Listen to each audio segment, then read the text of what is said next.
Okay, so this is the way it's gonna go. I have a pretty good list of questions for you. Okay. This is a series that I'm calling Barbells and what is it?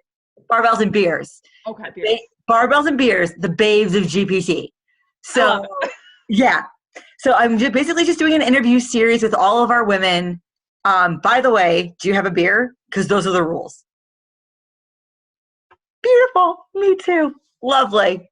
All right. Well, now that we have that out of the way, basically what I wanted to start out with was a short introduction just about like yourself, how old you are, like what your sports are, where you train, obviously GPT, but just give me like a little like introduction to Kristen. Sure. So I'm Kristen. I'm 29 years old, really getting close to that 30, and I'm bitter about it. I try. So I'm a high school English teacher, and I'm also a strongwoman competitor, and I call myself jokingly a fake powerlifter. Whenever I get a little sick of strongman training or after a really big competition, I usually take a break and start doing a little bit of powerlifting training and do a competition. But my passion truly lies in strongman, and I've been doing that for a little over 7 years now. So It's really been 7 years. yeah. That's amazing. No wonder why you're so goddamn strong. Uh, by the way, I've made a rule that like there's no way I'm going to get through like 30 minutes without swearing. So these are going to be with swearing. So you don't have to. Great. No, I was going to ask that and I forgot. That's great. Yeah. So we're good there. Okay. So the first question that I have for you is, how did you actually get into training? So how did you get into strongman? Honestly, so it was through my husband, Dave, who at the time was just a nagging boyfriend. He spent so he was a lifter before we started dating. Thank God for that, because before I met him, he was about 130 pounds soaking wet. So thank God he lifted before I met him. Also, he's just one room over, and he can hear everything I'm saying about him right now, too. What's up, Dave? He says hello. So he was a lifter, and before I started dating him, I actually went to his first powerlifting meet, which, not being a lifter, was boring as fuck. But I went to his first powerlifting meet, and he spent the better part of 2 years probably trying to convince me to go to the gym with him. Not aggressively, but just, hey, so I was a college cheerleader, and it was, your tumbling would probably be a lot better if you lifted a little bit, get stronger, your legs would be stronger, and you could tumble better, and, little things like that. He'd try to, just push me in that direction. And So were you still cheering at this point? Yeah. So I was 18 when I started dating him. I was a freshman in college. And so I started lifting, I think, towards the end of my senior year of college. So I was just towards the ends of my cheerleading career when I started actually really lifting. So didn't really get to see any carryover.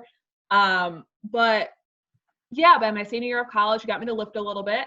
And we went to this gym. It's not open anymore. It's Hardcore Fitness, but they had some strongman equipment, and we had a couple of strongmen who competed there. So actually, Carlos Reyes, who at the time was a lightweight pro, Stephanie Tropea, who went on to win nationals a couple years later, and they would train there, and they would do all these strongman things. I thought they looked really cool.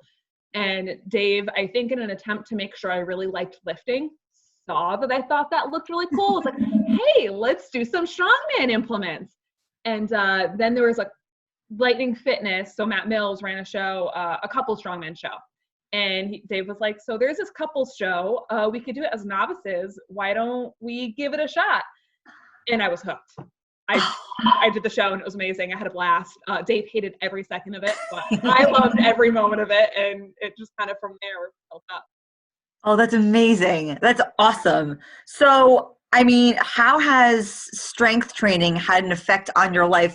Both, I mean, obviously it has an effect on your life because of a training schedule and, your nutrition and stuff like that. But how else do you feel that it's affected your life outside of the gym? I think the biggest thing is just confidence building. And yeah, that's such a common answer. I think a lot of women in particular get that from lifting, is it's just this confidence builder, because it makes you realize that you can do all these things that you never would have thought of. And even when I first started going to the gym with Dave, I would like look at people doing the strongman stuff, and I was like, oh man, in a few years, I'd really like to do a strongman show, you know, when I'm strong enough to pick any of that stuff up. And little than I know, it would be less than a year later that I'd do my first show and I'd be hooked and I could do some of the stuff. And so just, I think the progression in the building and the constant every week kind of, oh, look what I can do now. It just slowly builds on your confidence, and it applies outside of lifting too. Just feeling better about myself, what I'm doing. And it just carries over to any task I'm doing now for the most part. That's awesome. So my next question is, I actually already know the answers to these questions, but I'm going to ask them anyway. What is your favorite lift and why?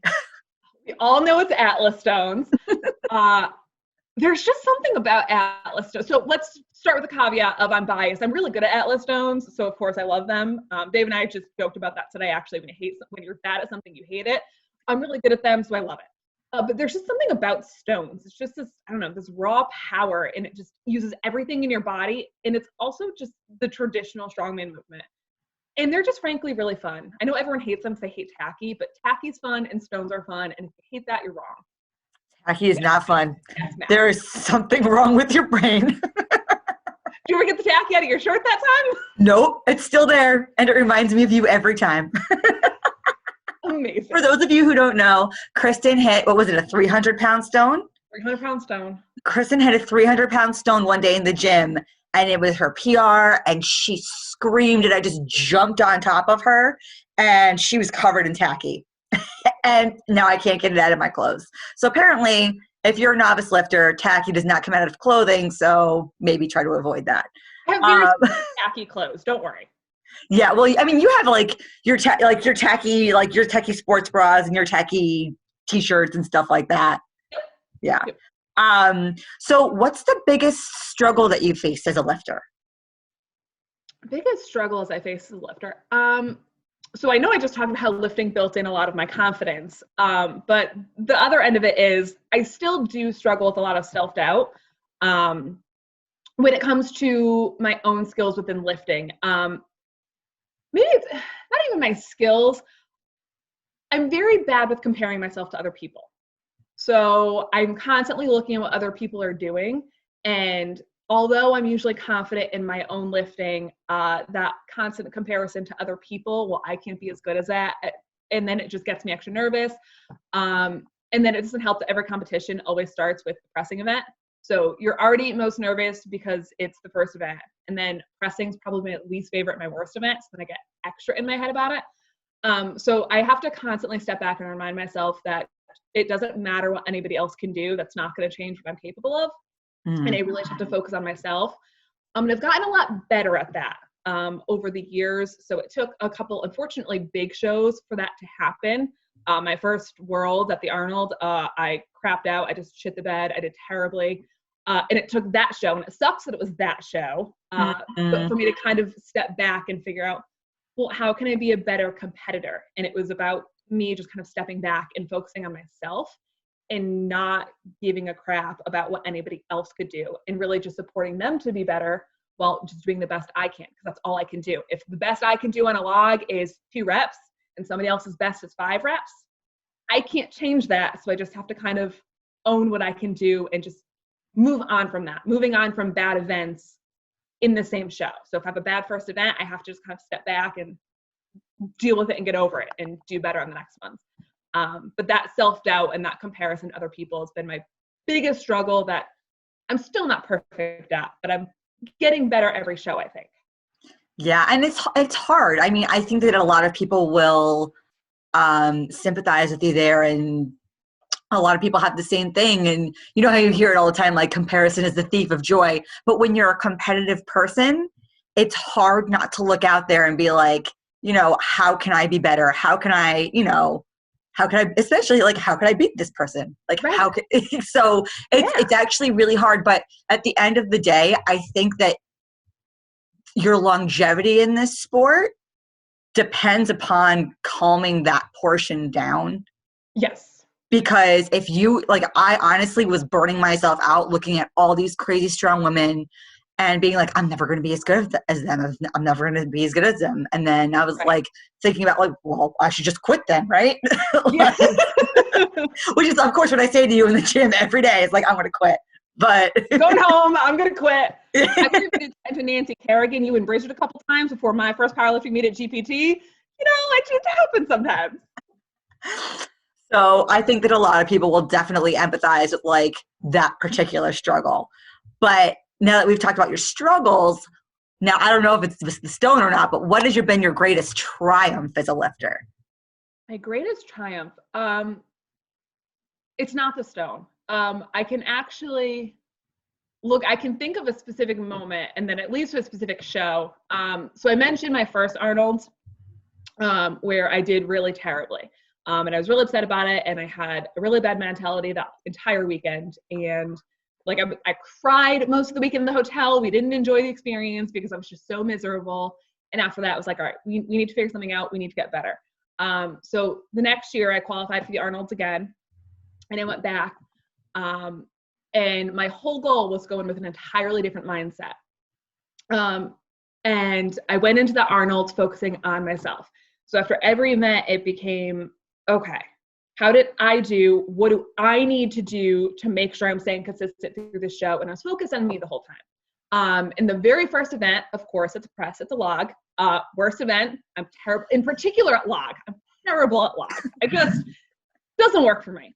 There's a lot of speculation that the log was misloaded that year, that it was 10 to 15 pounds heavier than it was supposed to be. And at that time, it was 145 pounds or supposed to be 145 pounds, which was a decently heavy log for me. And I remember I get the log and I cleaned it and I go to press it and I got it to like here and it just fell. And I was like, oh my God, I'm going to zero event one. What do I do? And it was that moment where I had to just kind of get in my head. I have 60 seconds. I've already wasted probably 15 to 20. I had to kind of just get out of my head really quickly and say, all right, it doesn't matter. Like you got it to your chest. It felt good. And I had to kind of just do it.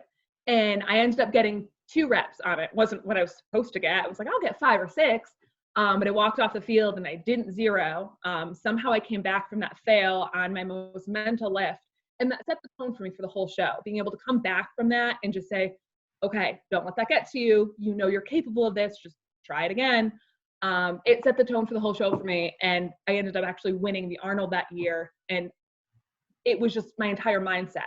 That year I'd worked really hard on focusing on myself and not comparing myself. And if I did have a bad event, just get mad for 5 minutes. I'm allowed to get upset. I put a lot of time into it. But then just coming back and doing my best and everything else. And that everything I worked for that year with just that mentality alone, I think culminated for a really great show for me. And so not just winning the Arnold, which is really cool in and of itself, but my entire mentality throughout that whole weekend is probably one of my biggest triumphs, and being able to carry that through shows after that as well. That's awesome. And mindset is a huge thing too. I mean, like when your brain quits, the rest of you quits. So, so now I have some more like female lifter focused type like questions. The first of which is, now not everyone changes the way that they lift while they're on their period, but some people do.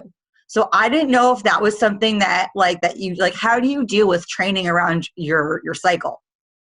I don't really change much. The only thing I end up possibly adapting is putting an extra rest day in between a lift. And that's only because during my cycle, my first day or two, I tend to feel atrocious, like nauseous, curled in a ball, cramping, can't move off the couch, kind of terrible. And I live off Midol, and I don't know if anybody else gets this effect from Midol, but it just puts me to sleep. I'm just like loopy and woozy on the couch, like, whoa. So if like it's a heavy training day and I'm on Monday and I start my cycle, it's likely I'm not going to lift till Tuesday or Wednesday, but we don't really train around it so much, other than I might end up skipping a day or pushing off a day just because I feel terrible, but we don't actually schedule around it. And we haven't seemed to need to. I haven't really noticed the need to. I haven't noticed a deterioration in performance for the most part. So. Okay. All right, cool. And the other question I had was regarding, now this could be either like out in the real world or online, but have you had to face any adversity being a female lifter in terms of either like having to explain your physique to people, the way that you eat to people, or the way that you train to people, like as a woman? Honestly, no. I've been really, really lucky in, I think, the gyms I've gone to and with my family and friends, that I haven't really had to do much explaining, particularly as a woman. I've never had people coming at me for how I look or what I do. I think my mom said to me when I first started lifting, "Oh, but like you don't want to get too big, right?" Yeah. But she didn't really know anything about lifting, and they didn't really know this was something I was passionate about. And had she known, she probably never would have said it, but I've never really thankfully, I've never really had to deal with that as much. And I think it's just, I've lucked out in really good environments. Yeah. And I feel like so we're going to interview like everyone on the team, and I have a feeling that everyone's going to have a different answer to that question. But I love the fact that because like you have this amazing physique and you're so strong, and to know that like you can just like walk around in your skin and feel comfortable and not have people judging you is awesome. It's been really great. And even like so I teach high school kids, and it's their favorite thing, like, "Miss, flex for us, flex, come on," like in the middle of class. And it's like, they love it. And so I've only ever really gotten positive feedback of it.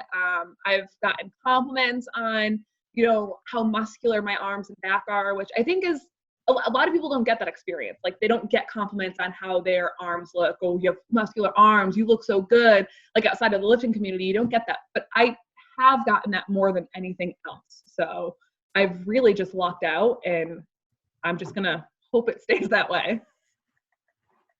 The other question I don't know. You know this about me, but do you have any problems or have you ever had any experience with stress incontinence? Yes. I didn't for a long time. I didn't have any issues with it. I don't know what changed. I think when I was working my bracing for my deadlifting, when I changed up how I braced a little bit, it started to kind of creep up. And I remember training for official Strongman games in 2017. I was setting up some of the training implements, and I realized, I'm like, "Oh, I'm trickling out a little bit. I've never had this happen before."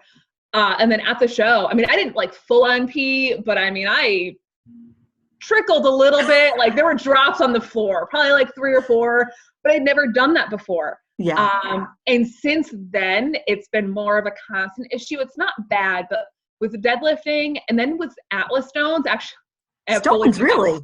I fully peed my pants with Atlas stones before. And I think part of that though is of the stone in my lap, and then I'm rolling it up my bladder. So or up my stomach. So then I end up like pulling it into myself. Mm-hmm. And I've actually stopped a workout and gone home because I fully peed my pants and didn't have a change of clothes. I was like, "Well, I'm going home because I need to go shower. This is gross."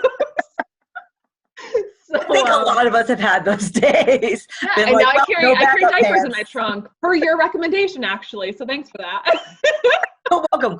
Team diaper hashtag. That's Well, it's with stones though too. Once you're tacked up, you can't go pee. You can't leave and go to the bathroom. I can't be like, "Oh, I need to go use the ladies' room before my next set. I'm covered in tacky. Ryan would murder me." So worst comes to worst, if I kind of sort of have to pee even a little bit, I'm probably gonna end up going and I roll a stone up my belly. So I should have a diaper on. So if it happens, it happens. I'm not actively trying to, but it's protection. exactly. Like, and I'm one of those people too that like I don't want someone to have to stop an event or a meet to clean up after me.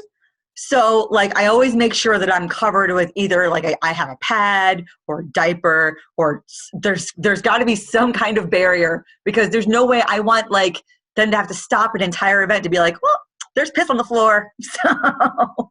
So yeah, you don't want them to have to stop an entire event, but you also don't want the situation where maybe they're not prepared to clean up and they don't clean up. Like again, at that official swimming games I'm talking about in 2020. No way. Deadlift. Several women peed. I distinctly remember setting my feet straddled over droplets of other women's pee, and then I peed. And then nobody cleaned it. And then like 2 or 3 women later, one of the girls fell, busted her ass, and fell in everybody else's pee, and still had an event left to do for the day. Oh my God. Yep. Didn't clean it. They were not prepared. Like, they didn't know that females have a peeing problem while lifting, even though they're running a high level strong. Yeah, Are there not as many strongman female athletes as there are power lifters? Is that a thing? I don't think there are. I mean, we're growing, but we're not nearly as big as powerlifting yet. But I mean, I remember my first nationals, and this is back in 2014. And I mean, women were peeing on the car deadlift there. So it's not like it's a new problem. And if you run high level shows and you're doing heavy deadlifts, it's fairly common knowledge, I think. So I think that was poor planning on their part. And then later on in that event, actually it was the very next event, there was a heavy frame carry, and the girl right before me, and she couldn't pick up the frame. So she like got it up, like she moved like an inch, and she peed a little bit while doing so. And there's like reset the frame, and now there's this like little trickle of pee where I'm supposed to stand, and it's concrete. It's like convention center floor, so it's slippery. Yep. And so I like go walk up to it, and I look at the guy, and it's like, can we like wipe that up before I step in it and then have to run? It was a medley too, so there are 3 implements, and I was like, I don't want to run 3 implements with my feet slick and wet on a convention center floor with pee. So then they had to stop and get stuff to clean it up, because I pointed it out, and I was like, there's a pee puddle right here. Why are we not actively getting something to clean this? Oh my God. Yeah. So I mean, I think we've all, like, at least like most of us at GPT have had that experience. Although I have a feeling that our girl Soph is gonna like come to rescue all of us, because I think she just took a pelvic floor class. So I think she's gonna be teaching all of us how not to piss ourselves. So. Well, she had a podcast on it a couple of years ago about how to help avoid it too. Yeah. I've already got tips. I just don't know how to enact them. It's not that easy. You have to have I like don't know how to do that though. What is this, by the way? She would say something with like how you like contract and reach. I don't know. She does this with her explanation though. I swear there's something with that. So this is your vagina. Is that what this is? Yes, this is your vagina. Okay. I don't know, but there was something with like reach. I don't know. There's a thing. Ask her about it. I swear. Oh my God, that's so funny. All right, so moving on. These are going to be more generalized type like question. Well, I guess it's a more general type like question. But how do you feel like being a member of GPT specifically has molded you as an athlete? So that's actually a great question. And I love it because I specifically moved to GPT to help mold me better as an athlete. The first gym I went to slowly died down. And shortly before I left, there was almost no competitive athletes left. I was like the only one there who was training for something. And it just wasn't working for me anymore. And Dave and I are really good friends with actually Eva's older brother. Oh. And so we were like out with him one day, and through that we had been following Eva a little bit. And I also went to high school with Eva, so I knew her a little bit, and I saw where she was training. And we saw her somewhere. I don't remember where, but we were doing something with her brother. We saw her, and we were talking about her gym, and I started asking about it. And I knew that Eva was really strong. And through talking to her, it sounded like there were a lot of other strong women there. So we made the decision to check it out, and we ultimately decided to switch over because I needed more people to push me, and having the entire environment, but for me in particular, it was women around me who were stronger, and they were motivated, and they were supportive, that I didn't really have at my first gym. Not to say they weren't supportive, but there's a difference between being supportive, but also being competitive and really good and motivated at what you do. And that was the push I needed, where, you know, there's a bunch of girls who are deadlifting over 400 pounds, and I haven't even come remotely close to 400 pounds at that point. And it was that mental push I needed to help drive me. And even the girls who I'm direct competition with were also really supportive though. Like, I want you to hit that lift. Like, it's better for me if you don't, but I still really want you to do that. And just that supportive environment, but having other people who are really working hard towards the goal, really just helps push me a little bit more, knowing there's other people around who are doing the same thing and they're working really hard. And it just made me, I think, a more focused, a more supportive athlete, and it's just been beneficial for my lifting as a whole. It's just pushed me to be better. Absolutely. I feel exactly the same way. Absolutely. If you could change something about the world of strength sports, what would you change? I could change something about the world of strength sports. Ooh, that's a tough question. So I feel like if like a lot of things would pop into my head at random times, and I'm trying to think of something in specific. Do you wish strongman was drug tested? The Jewish strongman was drug tested. Oh God. We won't even, that's a whole load of things. I don't think anybody would watch Drug Tested Strongman though. It's a problem. Yeah. So can I get specific about my sport? Absolutely. Please do. So, and this is a complicated answer, I guess, but I wish there was a little more consistency in events and judging in strongman, and that's really tough to do. But a lot of our implements, if the show's not run well or it's not tested properly, implements feel different. Or if you have, so not bitter about this at all, I swear. The first event at World's Strongest Woman that I competed at last year, the Viking press, it wasn't the weight in hand. They claim it was, but it wasn't the weight in hand that it was supposed to be. And I know the difference between what 160 pounds feels at my chest and anything over that, because 160 pounds is, I know what that feels like at my chest, because I can press it. It's hard, but I can press it. And when I picked this up, I was like, that's way overweight.